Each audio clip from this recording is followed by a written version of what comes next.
Tell me what you're seeing.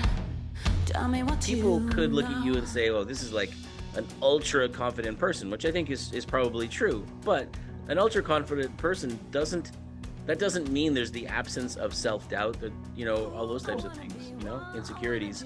Okay, so here's a tip on how to deal with your insecurities. Now, imagine that you are going to enter a cage, and in that cage there's a beast, and the beast represents anything that you are insecure about, be it your look, the way you talk, the way that you do something.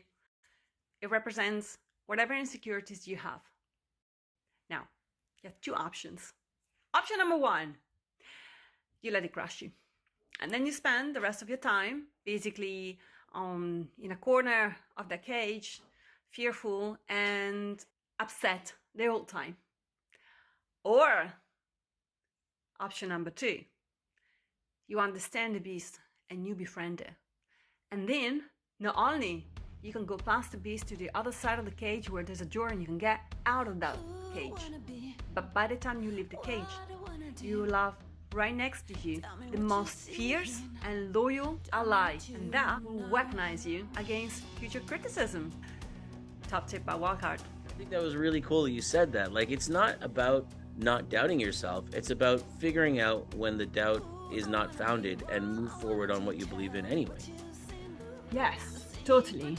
And I know what you mean, because like sometimes people will ask me, but why are you worried about this? And I'm like, well, I know, like, it seems like from the outside it's all coming easy, and I don't want to give that illusion actually, because it's a lot of hard work. For me, the way this journey started, it was by chance, but I'm not here today because of chance.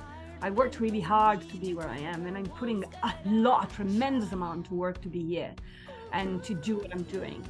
So, you know, if you're a musician and you're watching this interview and you think, oh my God, she got it easy, so, you know, anyone can do it. I would say, yes, anyone can do it for sure. And I actually hope that it's gonna happen to many more people. I don't feel like I'm in a competition with anybody else. I hope that we all make it. But it's a lot of work, and in all of that massive amount of work that you're gonna have to put, there's an enormous amount of doubt, especially if you try to do something that other people don't do. For me, the way that I've started this music journey has been literally my way. And again, when I started and I was asked, what do you want to do?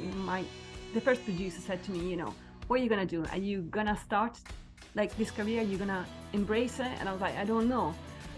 And he said, whether you like it or not, you are a singer-songwriter, you have it in you. But the question is, do you want to do it?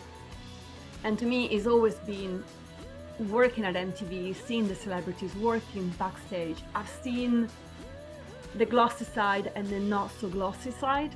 And I always thought, if I do this, I'm going to do it my way. And I'm going to do it with my army, which again goes with the song was, I want to be able to do it with an army of people that I trust. I want to do it my way so that I don't get sucked into that industry that can really chisel you and get to you. Yeah. So I'm doing it my way, but lots of doubts. And talking to the two record labels and them pointing out all the things that I'm doing differently and who do I think I am even, is like, okay, right.